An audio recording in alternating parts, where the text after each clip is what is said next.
introduction to information security. We'll start from the basic because we have many people, those who are quite new into this. So we'll go with introduction to information security, then security operations center SOC foundations and threat landscape overview. Awesome. Very first thing is there.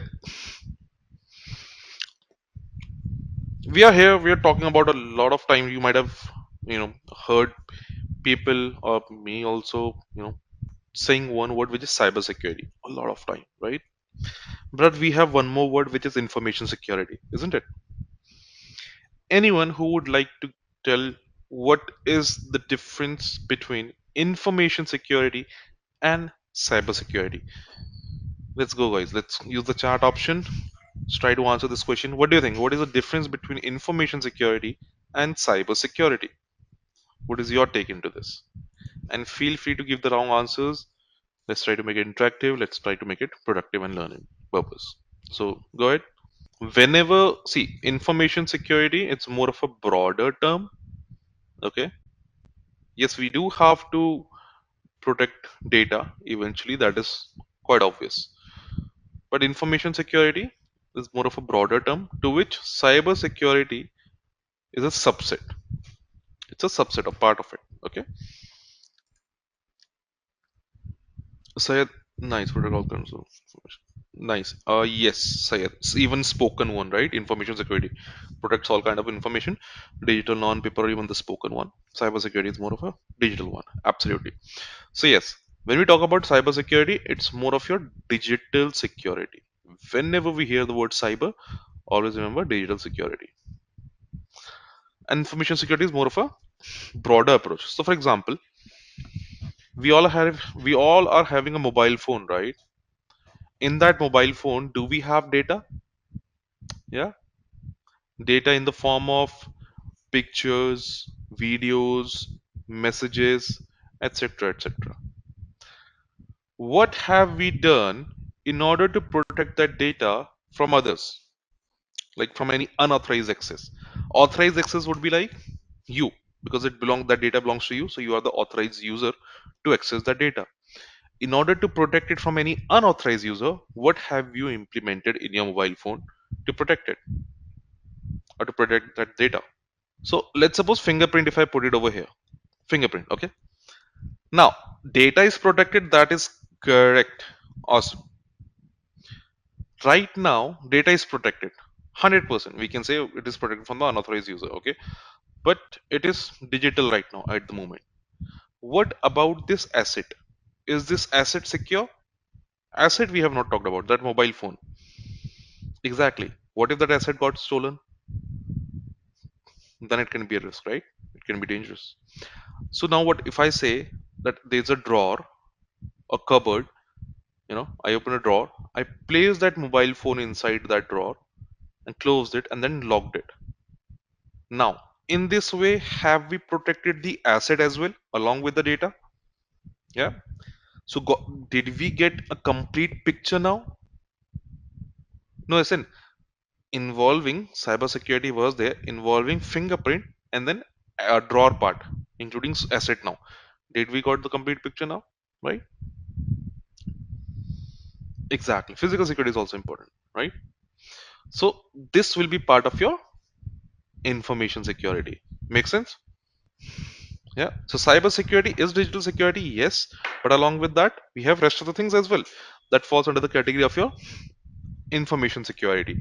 So it's the scope of information security is more broader. It will be including physical, you can say verbal and digital information, right? Cyber security is more narrow, focuses on only digital and you can say network based threats. Okay. So information security protects all forms of information, whether it is digital, physical, or spoken, from unauthorized access, modification, or kind of a destruction. Okay.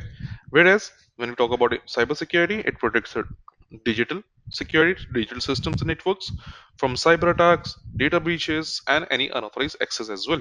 So it is a subset of information security. Okay. So where will we place policies over here? Any guesses? Policies will be part of your information security. Nice, nice. Good one, good one. Uh, if I say, let's suppose any anti-malware tools, where will you place that? Eventually, it's yeah. Okay, still Gitana is correct. Manik, yes. Anti-malware tools. All I can say cyber security, right? Yes, true. Um, yeah, eventual part of information security, but yeah, we can place it inside cyber security. Manik, 100%, yes. 27,001 for the ISMS security controls, absolutely. So when we talk about core elements, or in other words, we have pillars of this information security. We have confidentiality, we have integrity, and availability as well. So quick words. Okay, when we talk about confidentiality, what I'm trying to say over here is that we are protecting our data from any unauthorized access, right? So we are protecting the data from any unauthorized access. How can we attain confidentiality? How can we achieve confidentiality? So the example which we took of that fingerprint lock, can we put it under the part of confidentiality? So encryption, yes. Access control, RBAC, cryptography, absolutely. So that authentication part which you are talking about will be part of confidentiality. Simplest one more example, like um, encryption means you're locking the data. Password log also, password log authentication part. Obviously, we are protecting the data from any unauthorized access, 100%. Um, One more, NDA form. Can we say this one also?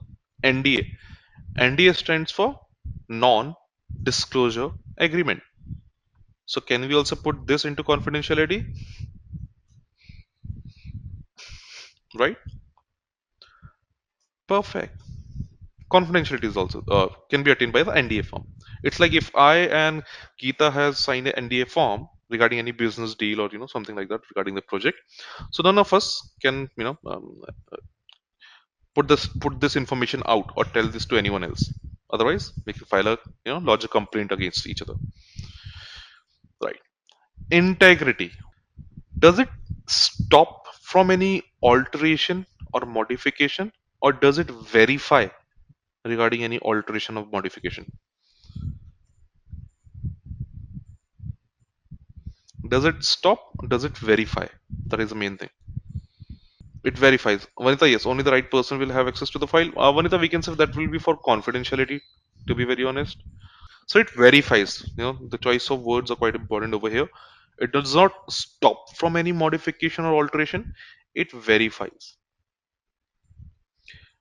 Okay. So see, integrity is just like normal word you can take. When we talk about, let's suppose, a cricket game, right? In cricket game, there is a word, ball tampering, right? Ball tampering is there, where the bowler uses sandpaper and make the changes in the ball. So after that, that game is no more genuine. Correct. When we say in a game that any online game, if you're game playing anything, for example, you say hacker is there, hacker is there. So after that, once the hacker has entered into a game, it does not remain genuine anymore. It, like, it lost its integrity right over there. So integrity is there in order to make sure, or to verify basically, that our data is not altered or it is not modified. In case if it is modified, it will help us to verify that, and it will tell us that okay, something has been done in between, some changes were done in between. Make sense? Yeah. And it is achieved by hashing. That is 100% correct. Algorithms like MD5 are there, right? SHA is there. Perfect. Availability. When we talk about availability, that means your data, your services should be available for its genuine users 24/7. 24/7, right? Okay. Let's suppose you're attending this session right now.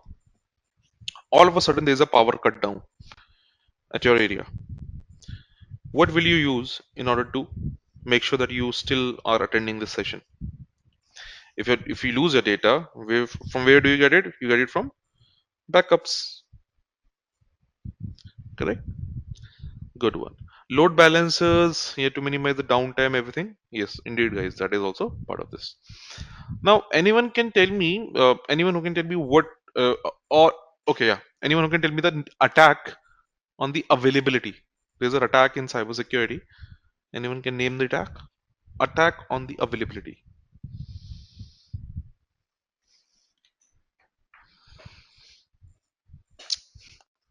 Ajay, yes.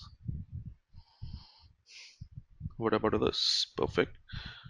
Good one. DOS, DDoS, ransomware inertia. It can be also, yeah. Nice one. So simply we can put DOS. DOS stands for denial of service. That makes sure that your data's, your websites are not available for its genuine users, right? Simplest example to explain DOS for those who don't know about it. Let's suppose this is me. I have two hands. Da, da, da, da. Okay. You said, okay, Saeem, here's a bat. Hold this bat, cricket bat, let's suppose. Okay. And I'm holding this cricket bat from one hand. And for the other hand, you gave me a basketball. So I'm holding a basketball as well. Okay. Now you said, Saeem, here is a badminton. Okay. And hold this badminton as well. Will I be able to hold this badminton? No, I won't be. Reason? Because my two hands are already occupied. If I drop one, then I can hold the badminton racket, right? Similarly, this is what happens in the DOS attack as well. Attackers who does what? They send lots of fake requests to the server. And you will also agree with the fact that server has its own limitation, like it will be having its own limited resources, right? Like for example, when you open multiple applications in your computer, in your laptop, does your system starts working a bit slow, right? It starts working a bit slow. Processing is slow. If you see your CPU, the entire memory is consumed, right? So resources are consumed, right? Now, if you try to open one more new application, it won't load it at all. It won't load it at all. So thing is, resources are being consumed over here, isn't it? So similarly, when we talk about your server will be having the resources. Now, attacker does what? Attacker sends lots of fake requests to the server, consumes all its resources. Now, whenever any genuine user is trying to connect with that same server, he or she won't be able to do so. Reason being that server is no more available for the genuine user because its resources are already consumed by the attacker. Make sense? So that is what your DOS attack means. Okay. Interesting fact is, see, all your cyber security, information security. When we talk about these things, these are the core pillars. These are the core pillars. Many are there, but yeah, these are the core pillars, and things revolve around these things. These three. Mani DDoS is like, okay, DOS is from one system. Let's suppose it is being done from my area, from my end. DDoS would be like all of us from different geographical locations are performing the DOS attack on the same target. Okay, so it is distributed denial of service. Yeah. So you can use bots also. Others are, you can control someone else's system, and then from their system you're performing an attack on the same target in that way. Perfect.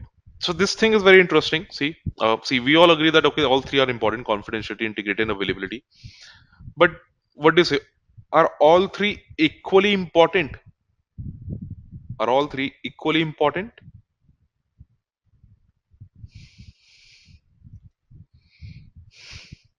Yes. Let's discuss this. If I say for ISP as an internet service provider, for your ISP, out of these three, which one is of more priority? It can be one. It can be two, it can be all three as well. But what do you think? For your internet service provider, which one will be of more priority?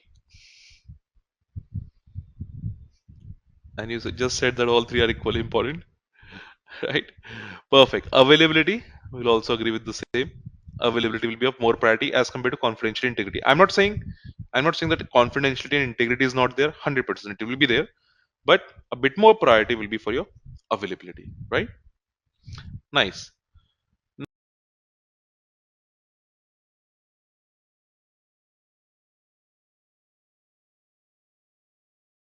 Since it is online, right? If it's not available, what is the point of having an online gaming then, right? Availability also important. There is confidentiality a bit less. These two will be a bit more, right? What about banking?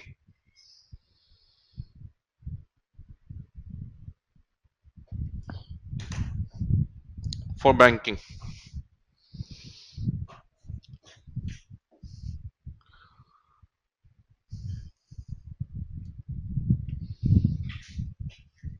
all three. Some says confidentiality. Okay,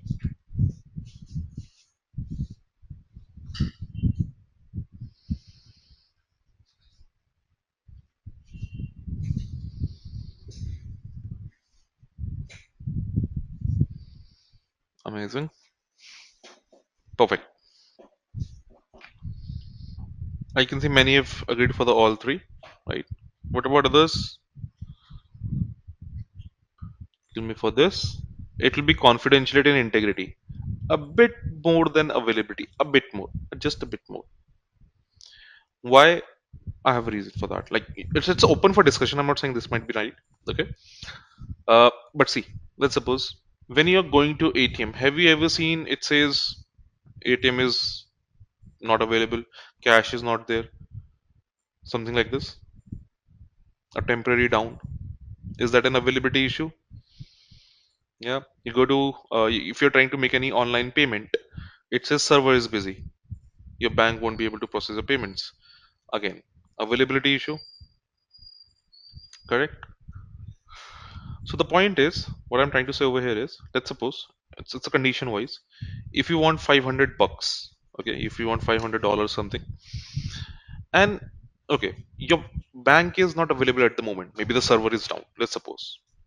What you can do, you can go to another bank, or you can ask your friend, family, your partners, something like this, and you can tell them as soon as my bank services are back up and running, I'll pay you. This can be done for meanwhile, right? The whole point is money, absolutely, but the point is about priorities.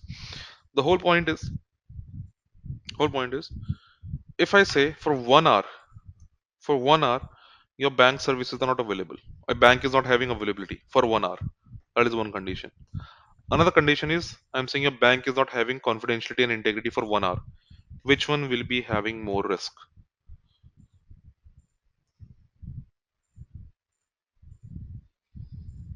For 1 hour no availability, or 1 hour confidential integrity is not there, both of them, which one will be of more risk? This one or C and I one?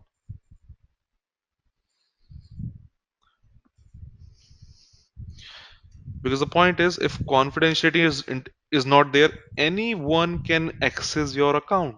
Remember, because it protects from unauthorized access. So if confidentiality is not there, anyone can access your account. If integrity is not there, anyone can make the transactions and divert the transaction into their account, and you will never know about it, right? Exactly, Prashant. Tamper data, 100%. You will never know about it. You won't be able to verify.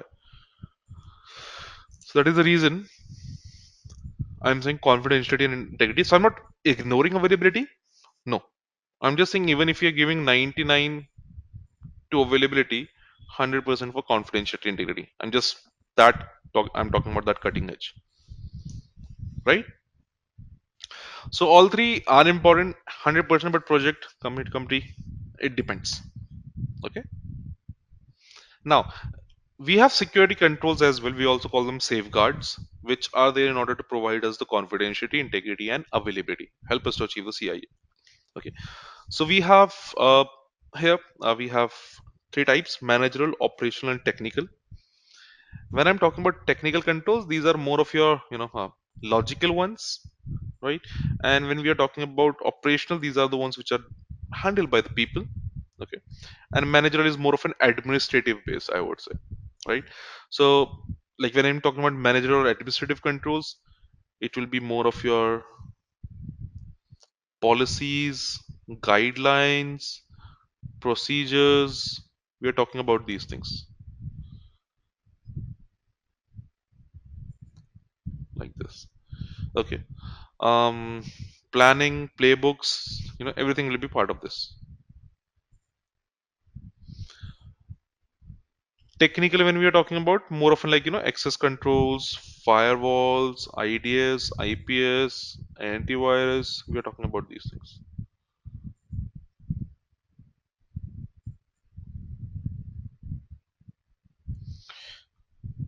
Physical would be like more regarding physical areas like securing physical access, like perimeter security can be there, CCTV cameras, fences, gates, like this, maintaining the temperature, all of those things. Operational controls will also be there, like controlling the changes to systems can also be part of it, like application configurations to prevent any unauthorized alterations over there. So backup and recovery, logging, monitoring systems activity and maintaining logs. So can also be part of it. So these are security controls basically. Thing is, these are the types. We do also have functionalities of them as well. When I'm talking about functionalities, we have different functionalities like preventive, detective, corrective. Deterrent is also there. We can include that one. Deterrent. So these are the types and these are the functionalities of functions. So when I'm talking about preventive, what we are talking about over here is that we are trying to prevent from any attack. We always try to make sure that we are protected from any kind of an attack. It won't happen to us on the very first place, right? So that is prevent. For example, when you prepare for an examination, what you do, you do a lot of preparation. You do hard work. You learn everything. Why do you learn everything? So that you won't fail in the exam. So you're trying to be preventive over here in the very first place, right? So entire planning can be done. That can fall under the part of your manager, right? You can strategize at which domain to be learned first, so that I can, uh, you know, conquer, or I can get the highest marks. So that is strategy out of information security over here, right? So preventive, we are talking about preventive can be anything. Like even if you talk about like when you're entering to a mall, shopping mall or any hotel, or airport, what do you do? What do you see over there? We have security guards. Those security guards will scan you, right? They will scan you and try to find if there is any ignition, like any lighter, or any inflammable items, or bomb or something if you're carrying that. So they'll look out for that. That is preventive. They won't allow you to take it inside, right? That is preventive. Then we have detective as a functionality. Yeah, if anyone has bypassed this preventive layer, someone is able to get into our environment, so we should be able to detect it as well, right? Inform to admins, yes, that is good. Identify, detect any malicious activity, 100%. Ideas, absolutely, yes. Log sim solutions, yes, correct. So as simple as that. Like uh in a rooms, in a hotels also, you might have seen this. We have a fire detector, a smoke detector, right? So what happens whenever there is a fire or something, they will detect it and raise an alarm and notify everyone to evacuate the building. Similarly, in our organizations, what do we have? We have ideas, so we have SIM solutions, SIEM we call them, security information and event management. What it does, it detects for any attack and raise an alarm and notify the SOC team so that it can be taken care of. Okay, so that's how your detective works, just like a fire alarm. So in physical security part, you can say fire alarms are working over there 100%. From our area, we can say SOC is there to do so. Then we have corrective. Corrective means once it is detected, we have to handle it, right? How can we do the corrective? What can be part of corrective? IPS, yeah, good one, can be also part of it. Instant response planning, yes. Backups, yes. Good answers, guys. That will be corrective measures. So, like for example, if you take the same example, when the fire was there in the room, our smoke detector, fire detector raised an alarm that okay, there is a fire, and we need to take care of it. Now, what will be the corrective measure? We will be having water sprinklers. We'll be having, a fire extinguisher that will be working as a corrective measure over there. Similarly, we do have backups, right, which can be used. Patches, patch management, right? IPS backups, right? Restore the systems 100%. ESSN, exactly, right?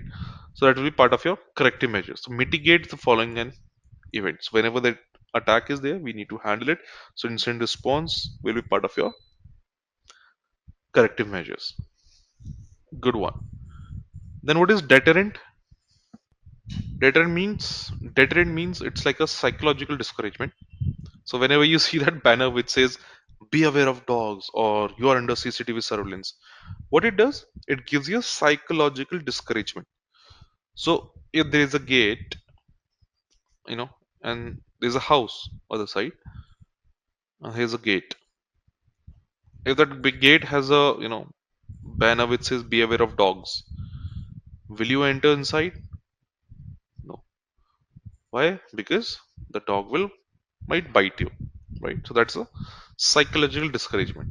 There may be a dog, there might not be, but that just that banner did the work. It won't let you get inside.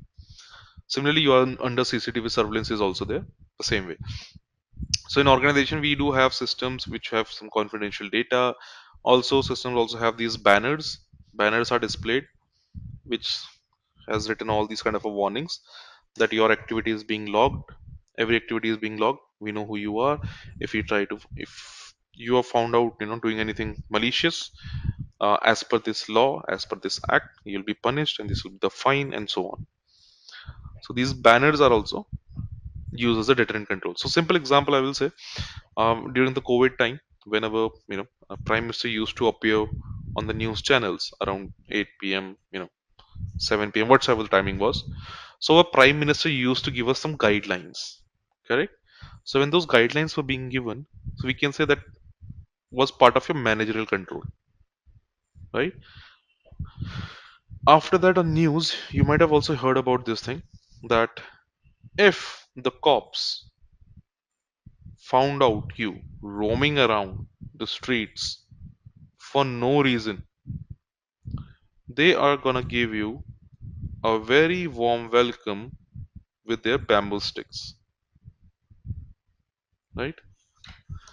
So this kind of a news, or that flashing news on the news channel gave us the deterrent control.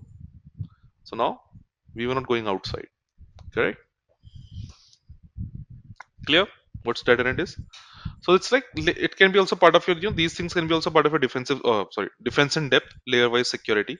First, the warning is there, then preventive controls are there, and then detective is there. In case if someone has bypassed the preventive security, we have detective controls to detect it, and then we have corrective that we can make sure that incident or that attack has been completely removed.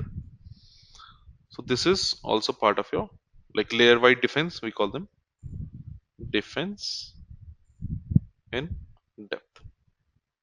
Layer wise security. So first deterrent we can say it can be explained in multiple ways. Then preventive, we make sure the attack won't happen on the very first place. But in case if it got bypassed, or preventive measures got bypassed, we should be able to detect them as well. That would bypass them. And once it is detected, we need to rectify, correct it as well. So incident response will take place over here.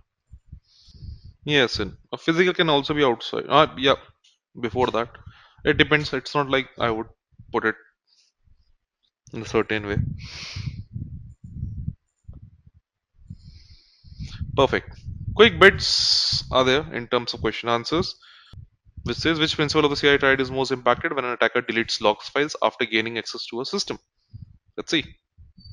So the question says over here, interesting. Which principle of the CI triad is most impacted when an attacker deletes log files after gaining access to a system? So they have gained the access, that is fine. After that, what they are doing is they're uh, deleting the log files. In this case, the attacker is altering the data, right? The log files are being the exactly. So which compromises their integrity. So this is a real world tactic we can say, which is used to erase the evidence, also known as anti-forensics. Okay, anti-forensics. Makes sense? Non-repetition is nothing. Non-repetition means something which you cannot deny. Okay, you cannot deny over here. Something you cannot deny of.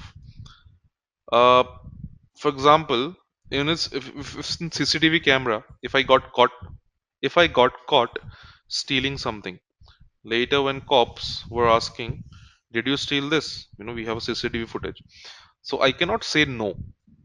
I cannot say no that this is not me because it is clearly displayed over there. This is me. So similarly, these digital signatures we have call them digital signatures, not something which you are making a signature on a electrical pad. No, that is e-signature. Digital signatures are there which are also attached in your let's suppose emails. Okay, that's why these things can be used as a proof in the court that okay this was sent by you. So literally you cannot deny that okay this mail was not sent by me. In an email the digital signature will be attached.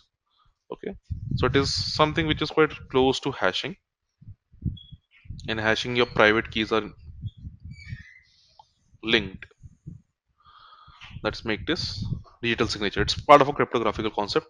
Nothing related to this right now, but yeah, I'm just telling you non-repetition means something you cannot deny of, and how you can attain it by digital signatures. Simple. Okay. Another question. The question is over here, which is about designing an access control system where users can only see what they are authorized to, nothing apart from that. Right? We have integrity enforcement over here. Integrity enforcement, obviously, as we discussed, make sure that your data is accurate, consistent, and trustworthy, and it is not tampered. It verifies for the same that it is not tampered with or modified by any unauthorized user. Right? Availability control is there, right? Which this is to ensure that its systems and data are available when needed, preventing from any, let's suppose, denial of service, or system outages, that kind of thing. Encryption, we all know for confidentiality. Least privilege is also there. Least privilege, that is quite interesting. Least privilege principle is there. We call it principle of least privilege. It means you're giving users the minimum access they need in order to perform their job. No more, no less. So it makes sure that even if a user account is compromised, the potential damage is still limited over there. Okay. So for example, if let's suppose if your HR is there, an HR or an HR employee can access payroll data, but not network firewall settings. We have given least privileges in short. Good one. Everyone gave the correct answers over here. That is quite impressive. Operational is being done over here. People and process will be required. Just dropping a hint. Think about this.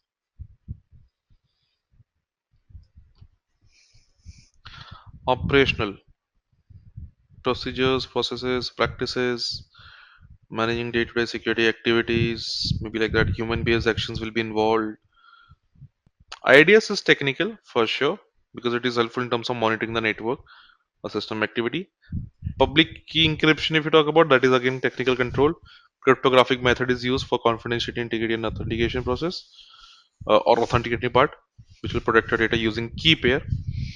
DDoS mitigation appliance, it will be again technical part because hardware software are used to detect and filter out DOS traffic before it disrupts the services, right? Whereas if you talk about change management, yes, it's an operational control because a formal procedure to approve, test, and document changes in systems or in configurations is there or required to avoid any or to avoid introducing any vulnerabilities over there. So, for example, before applying a patch to a server, a change request is reviewed and approved by a security team for the same. Okay. Then we have another one. This is a scenario you can give your inputs for the same. You are conducting an internal audit and find that a user without admin rights hmm, can access a sensitive payroll folder on a shared drive. What principle is violated? How would you practically fix it as a SOC analyst or a responder? And how would you practically fix it? Okay, absolutely. So we can use the access control tools. Okay, for the group policy or ICALs, to review and restrict the permission, we can apply the role-based access control so that we can assign least privilege over there, right? And also verify with the file access monitoring. There are tools like Windows security logs are there. We can use them also, right? That who is accessing the files at what time and everything. So that is also useful. So pretty good. Confidentiality for the first part. How we can block it? Yes, access control. Correct. RBAC, role-based access control, so that we can assign the least privilege. So it will be given as per your designation. The privileges will be assigned to you. And also verify things with a file access monitoring tools like event log, Windows event logs. Good one, good job, perfect.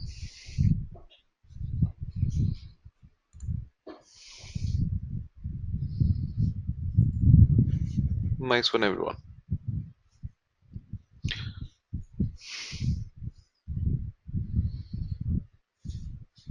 Ajay, for one, as in the first part of that question, that was confidentiality. Perfect. Next is our SOC Security Operation Center.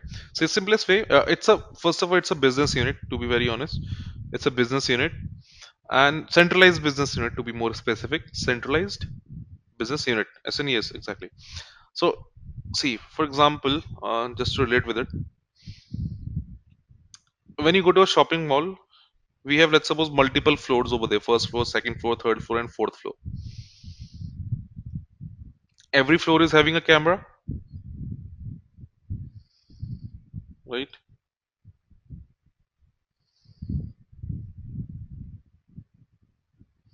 Right, here's one camera, here's cam 2, better it will be right, cam 3 and cam 4. Every floor is having a camera, right? Now, which one is better? Tell me this thing, okay? Either we can have like, okay, once guard monitoring the camera on the first floor.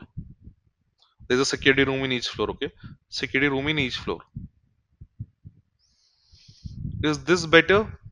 Individual guards are there for each floor, or all these camera logs are being sent into one security room where we have screens, and from one place we can monitor all of those cameras, four cameras. Which one is better?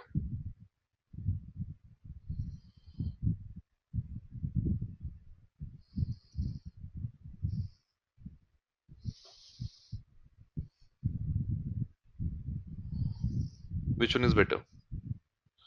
All footage is being monitored from one security room,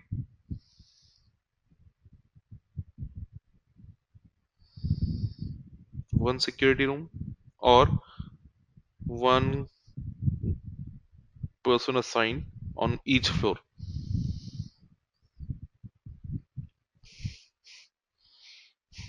Why individual is not good, or why If your answer is one security room, then why not individual ones?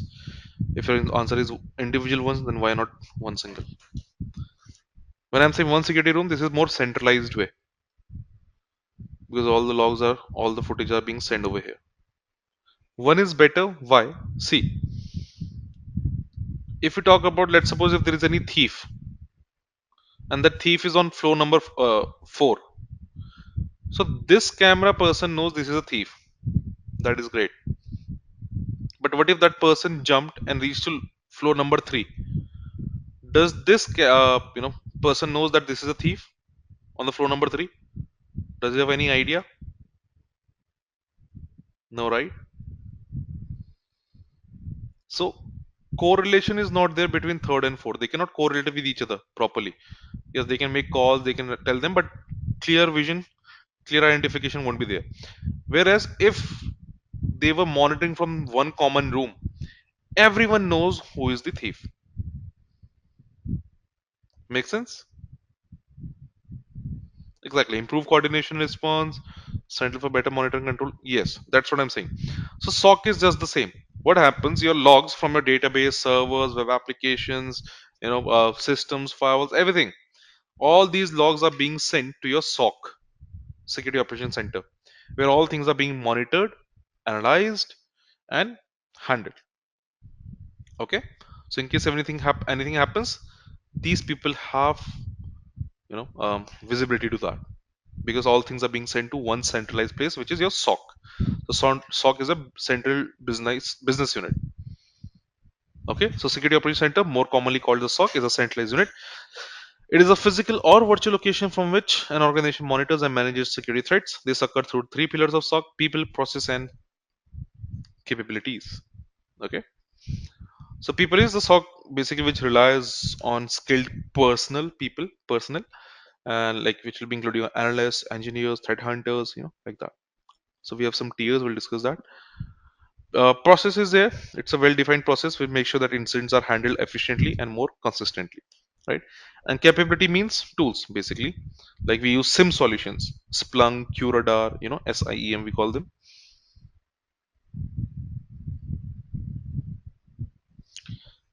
Okay. Security information and event management. EDRs can also be there, endpoint detection and response. So CrowdStrike is there, Sentinel-1. We have threat intelligence platforms also for the same. These can be part of it. So what is the purpose of a SOC? Yes. Purpose of a SOC is for continuous monitoring. Okay. Threat detection, incident response, threat intelligence, compliance, and uh, recording. Yes, that is true. So, see, when we are talking about continuous monitoring, as I mentioned before, it is quite helpful in terms of continuously monitoring for threats or attacks which are happening. Okay, so see, SOC is like, let's suppose it's like a hospital emergency room. So think of a SOC as a cybersecurity emergency room for your organization. So doctors are your SOC analyst. Monitoring systems are like your heart rate, vital monitors. Your diagnostic tools will be like your SIM solution, threat intelligence, etc. You know, which help us to identify basically any illness or any attack over there. And incident response team will be acting like your paramedics or trauma teams. Okay. So here, continuous monitoring is there. So as I mentioned, just like in your emergency room, constantly monitors your patient's vitals. So SOC keeps 24/7 watch, okay, over your network activity. So they use the tools like Splunk, QRadar for the same to stream real-time logs from your firewall, servers, endpoints, so that they can detect any anomalies. Threat detection, as in they are being used, the Splunk and everything, for detection of these things. Just like we diagnose the symptoms in patients, right? SOCs, they detect the potential threats like any malware infection or brute force login attempt, like that. So SOC, let's suppose, for example, detects multiple failed login, which is followed by a successful login from a foreign IP. So it can be flagged as potential credential stuffing attack over there. Then incident response is there. So let's suppose if someone has a heart attack in the emergency room. So there's an emergency response protocol. So similarly, SOC jump into action when an incident is confirmed. So, for example, if any ransomware has been detected, okay, if ransomware has been detected, then incident response procedure takes place. Like we isolate the affected systems or affected endpoint, we block the IP address, we notify the stakeholder, we initiate the recovery tool, everything like that. Threat intelligence, on the other hand, just like your emergency room doctors stay informed about new viruses and diseases, SOCs really, they rely on threat intelligence to stay ahead of any emerging attacks. So, SOC subscribes to the threat intelligence platforms. For example, Alien Vault is also there, just to give an idea. Alien Vault OTX, MISPs are there, you know, which gives them the proactive defense against any new kind of an attack, which is there. Okay. Then we have compliance and recording. So your emergency room, when I'm talking about, they must keep your patients' records for audits and insurance, right? They do that. Sorry, Alien, what will be part of this? My bad. Yeah, yeah. Just like a emergency room, what do they do? They keep the patient records for audits and insurance purpose, right? So similarly, SOCs, they must document every security event for compliance and investigations as well. Okay. So we have PCI DSS, HIPAA, ISO 27001, which you're talking about. So SOC maintains the logs for incident response steps and any user activity for at least 90 days or more. That is purpose. If you talk about importance of SOC, yeah. Uh, Again, real-time threat visibility, right? Just like your SOC, they receive the real-time alerts from SIEM solutions that this attack is happening. They give you that visibility, right? So any suspicious login is attempted or detected, any malware that is starting encrypting your files, that way. Fast incident response, yes. Again, the same steps. If any ransomware is detected, we isolate the endpoints, look out for the incident response plan. We initiate that. We block any command and control communication. So it's all about faster response so that we can have less damage and few affected systems will be there. We're cutting down the impact. Centralized security management, yes. So SOC manages what? It manages the firewalls, endpoints, cloud security, all of these things. So because all security logs and alerts, they are centralized for any, for the unified visibility and decision making. SN threat detection is nothing. It's just that if any attack has happened, we are detecting it. So in SIM solutions, some rules are there. If that got triggered, that means something is happening in the environment, some malicious things.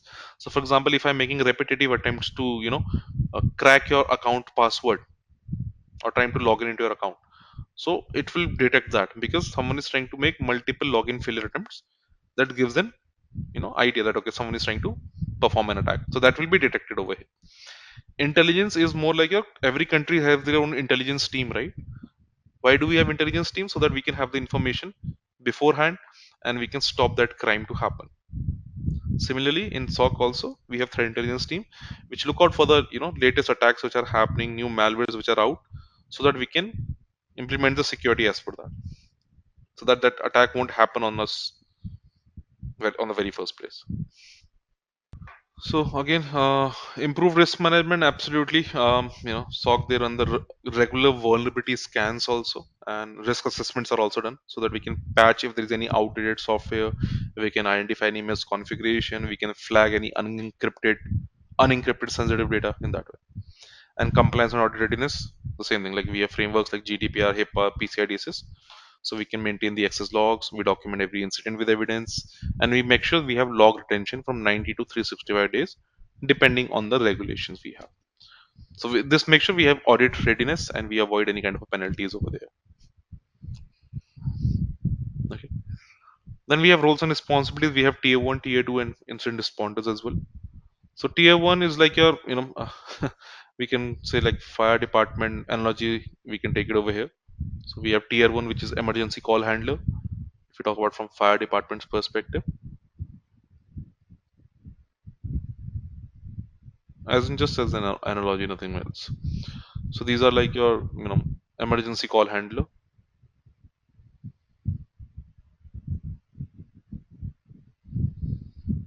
and these are your fire inspector, we can say, or investigator a bit,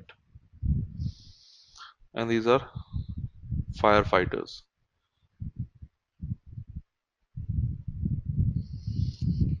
So when you talk about tier one, the first line of defense, so just like your emergency call handlers, L1s are the first responder to alerts. Not always life threatening, but require some swift judgments over there. So what do they do? The responsibility would be to monitor the alerts from SIM solutions. Monitor the alert from SIM solutions. They do the can be part of your triage as well. Like in is if they check if this is a false alarm or is it a real threat. They also look out for that because sometimes it can be false alarm also, or is it a real threat. They check for that. They check for IP reputation, whether this IP is having past malicious record or not. It's geolocation along with that, right? Then they create and escalate the ticket to the L2. Escalations are done. Okay, and then they document all these actions. So, for example, if you are getting a login from foreign country, foreign IP at 3 a.m., so L1 checks if it's a known VPN, triages it, checks it whether it is a false or not, and escalate it if it's suspicious. Then it goes for the tier 2, which is working like a fire inspector, right?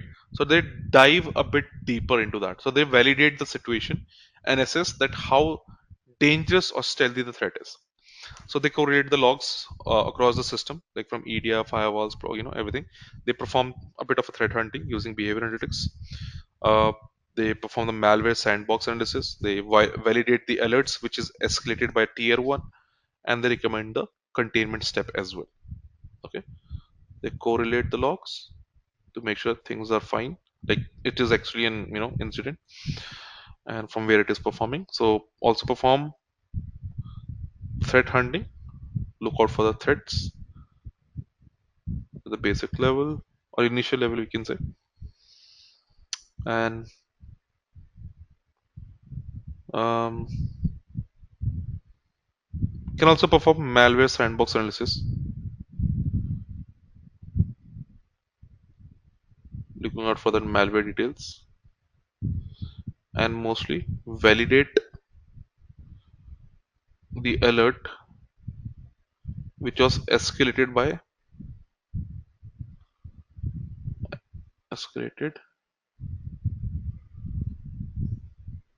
tier 1. Okay, and recommend what are the containment steps. Containment means isolation. Like for example, if we are all connected in the same network, let's suppose we all are connected in the same network. If my system is compromised with a malware, chances are good that your system will also get compromised with the same malware because it can travel in the network. So what do? We perform the containment. We isolate that system from the network so that others will not get impacted by the same.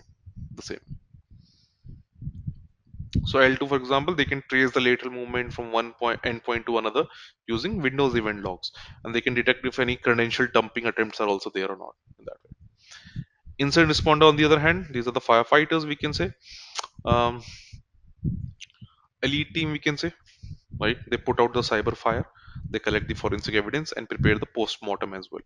So they contain the threats properly,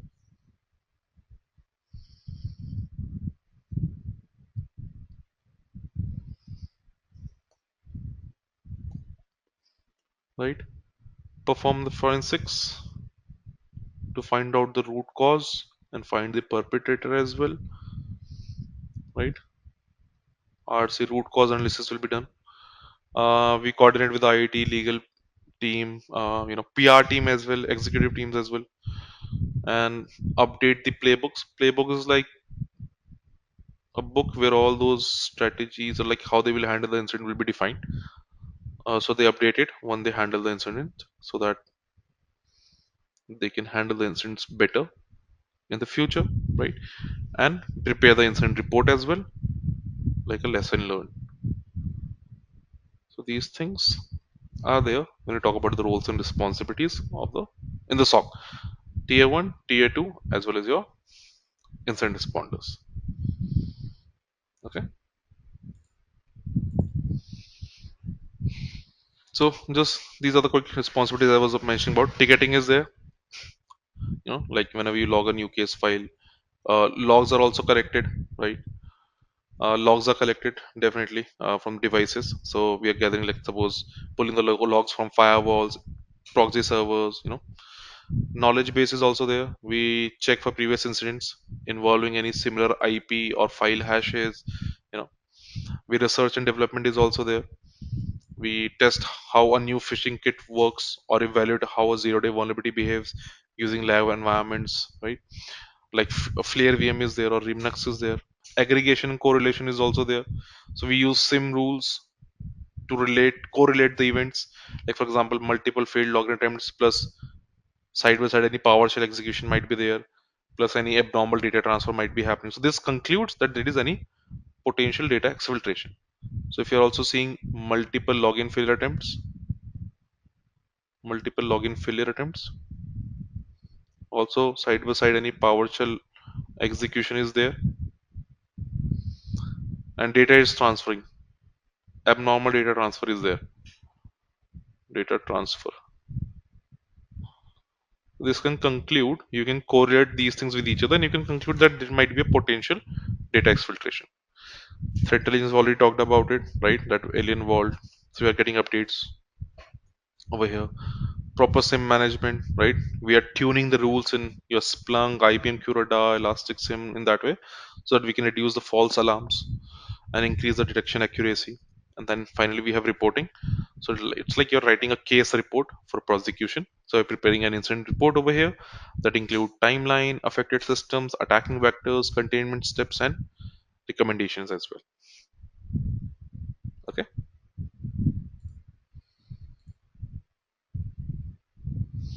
Quick bits into this, like questions. Let's try who can answer this. In SOC, which tool is primarily used to correlate logs from multiple sources and generate the alerts? Security information monitoring tool. It is the heart of your SOC, guys. Always remember that. All the logs which are collected from different devices are being sent to your SIM in a way from where we can monitor things. Another one. Escalating alerts, false positive are your false alarms, which we were talking about. False positive means that things are not properly fine-tuned. Your tool is not working correctly. It means to say that okay, your tool thinks there is an attack, but in reality there was no attack. But your tool thought so that there is an attack. So that's false positive. Like false informations are given. So tier one does that. It can help us to filter the false positive as well. But main thing, it does not go with the running full malware reverse engineering. So B would be the answer. Last one. They investigate and coordinate responses to major incidents. One more. You're a tier 1 SOC analyst. A SIM alert flags 15 failed login attempts, followed by a successful login from an IP in Russia. Okay, you're in another country. Consider that. For a user, usually login from India. Okay. How do you proceed practically? What do you say? What would you suggest? So we check for the user behavior.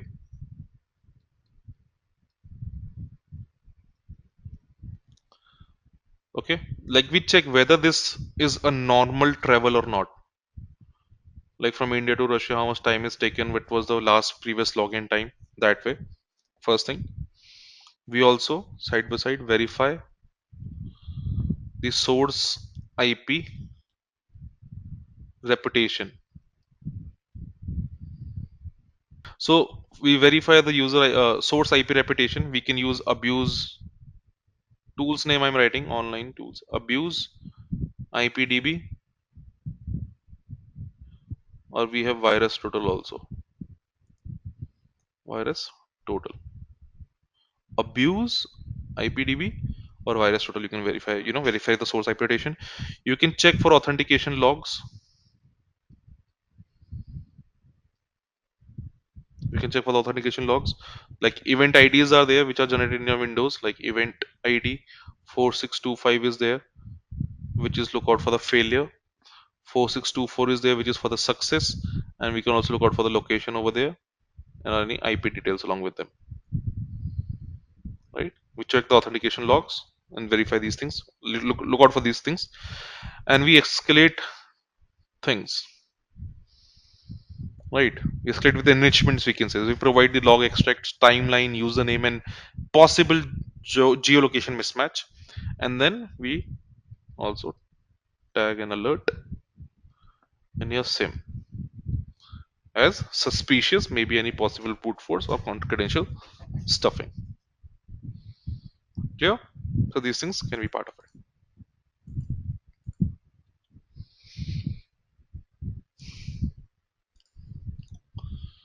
Good one. Last one for the day. Like the last section. Threat landscape overview. See, attacks are increasing day by day. We all know that, and post-pandemic, it has been increased in a vast amount of, in a vast amount. So attacks have been increased in a, quite amazing way. The threat landscape is evolving a lot, and so is our defense, our security as well. So when we talk about cyber threat, it is nothing. Cyber threat is just like any other threat, like a danger, potential danger, or malicious attempt, so that it can damage, disrupt, steal, or gain any unauthorized access to computer systems, networks, or digital data. That is what is your cyber threat. So sources of cyber threats are there. We have cyber criminals, which have some, quite they have some, agenda or religious motives. Um, they want to create a terror or fear. Those cyber criminals. Hacktivists are there. Those are the hackers plus activist, like your anonymous group is there. They're part of any political agenda, or they're part of a movement. So these are your hacktivists. National state actors are there, which are supported by the state governments, we can say. So these are government hackers, in other words. Insider threats are the malicious employees, we can say. It can be accidental as well sometimes. It is not that mandatory. It will be that being done from any disgruntled employee. It is not necessary. It can be any malicious employee as well. So any disgruntled employee can also do the same.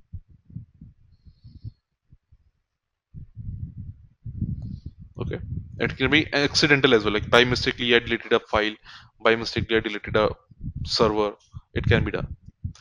Terrorist groups are also there. And script kiddies. Script kiddies are basically your, we can say, curious mind.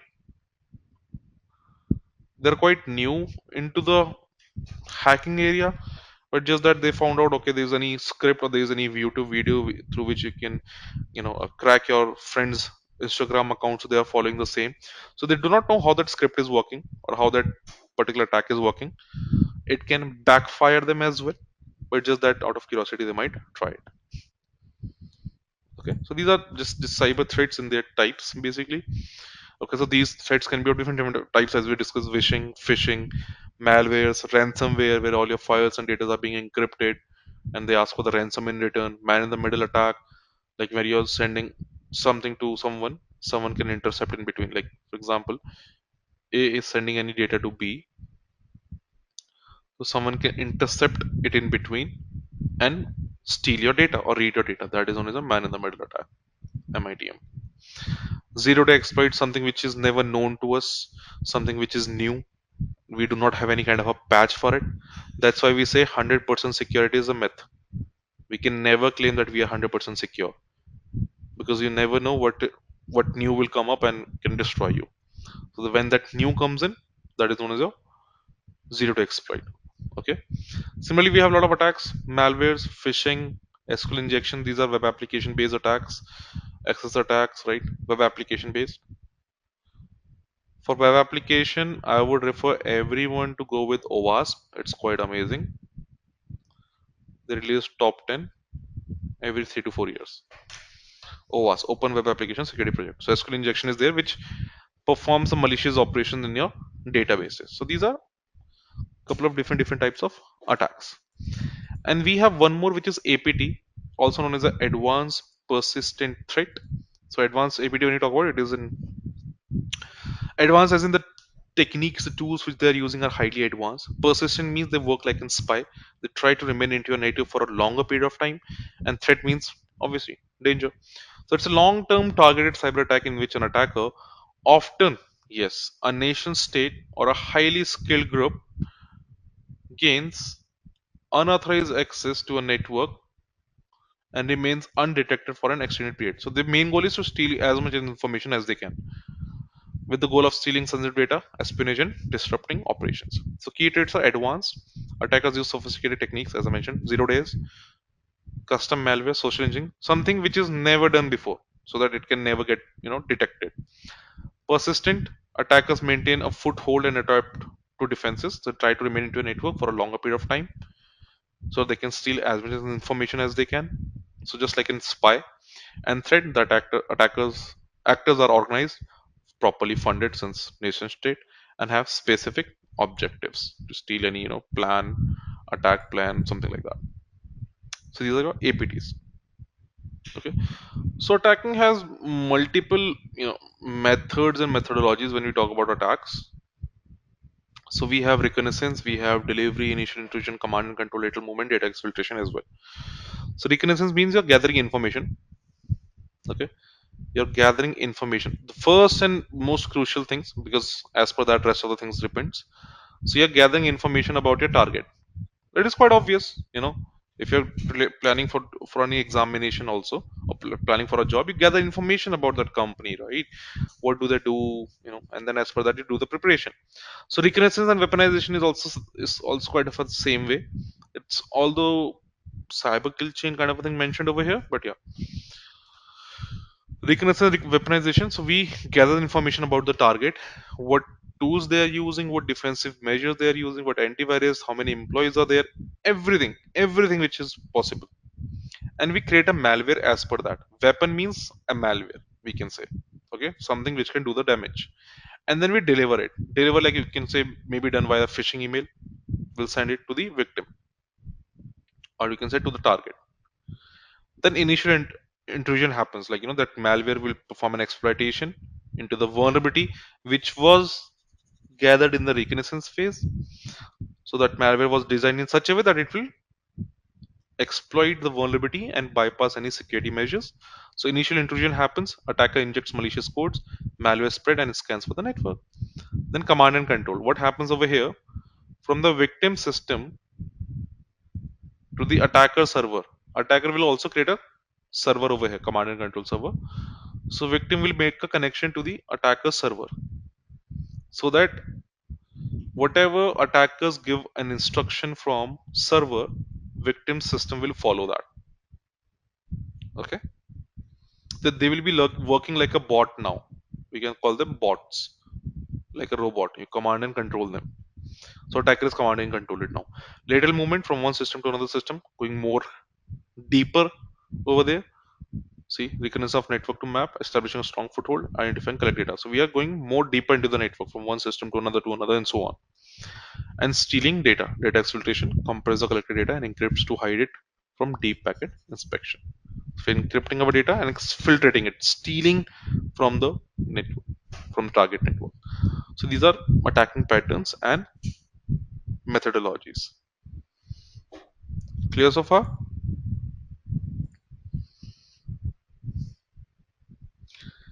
Anyone who is also experienced, can you tell me why in this question, why when I said command and control channel has been established, why a like victim system is requesting first, or making a connection to the server?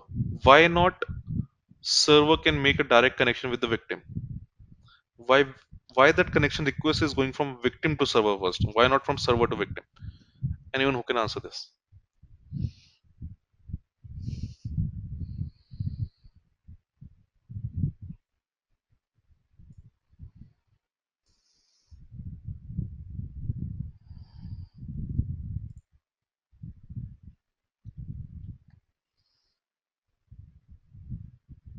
Hmm.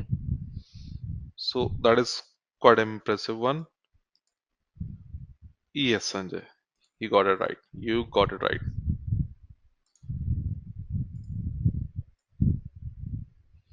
So be it IDs, be it your firewalls also. For external traffic, it's an explicit deny, right? But internal ones are trusted one, isn't it?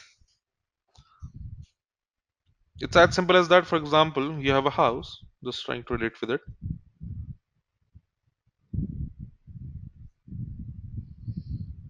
Okay, there's a house and there's a dog over here.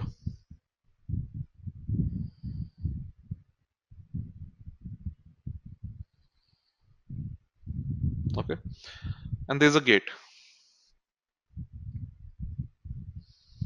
If you're trying to come from outside to inside, the dog starts barking, right? Why dog starts barking? What is the reason? Because the dog does not trust you, right? But when you're going from inside to outside, that dog does not bark. Exactly. When someone goes from inside to outside, it does not bark because that dog trusts that person. Correct? Same way, when any traffic is coming from internet to your internal network, here from the attacker server to the victims, your organization victim or any employee, that external traffic, it was if it's coming from external first, it will not be allowed. It will be judged. It will be monitored. Whereas if request is being sent from victim to the server first, it is considered to be trusted and allowed. Does that make sense? Perfect. So we'll just quickly wrap it up with a couple of questions. Let me display them.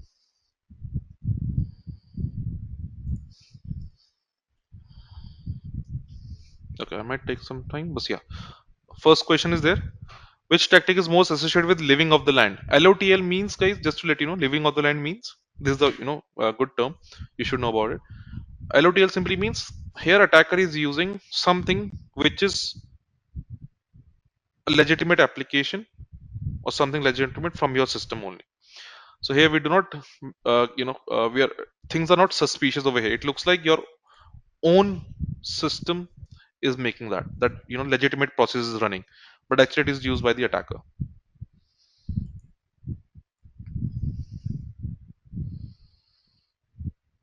So they, because LOTL attacks, living off the land attacks, they avoid the detection because they're using your native operating system tools.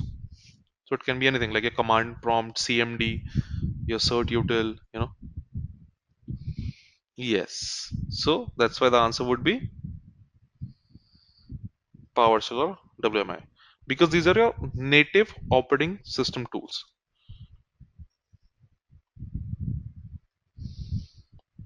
so that it can avoid any detection. Okay, that's why. Nice one. So this is oftenly used in your APT's campaign, APT 29 campaign. It was quite used. Another question.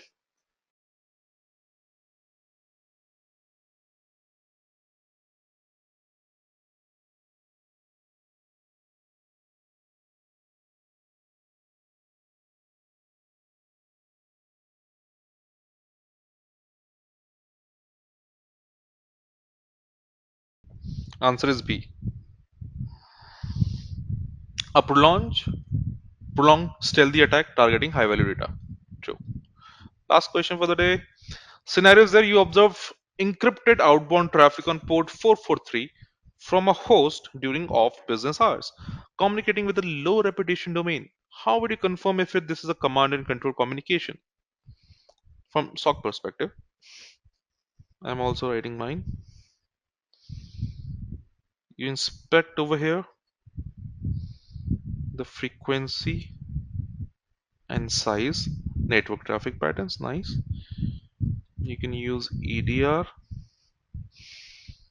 We do the PCAP analysis for the traffic analysis, basically the same thing, Arjun. We also look out for the threat intel lookup.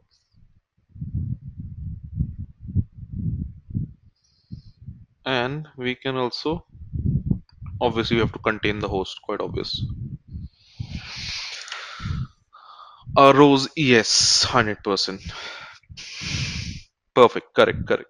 So inspect frequency and size. Why I'm saying that is because in this part, just a second, let me drag it. Okay, yeah.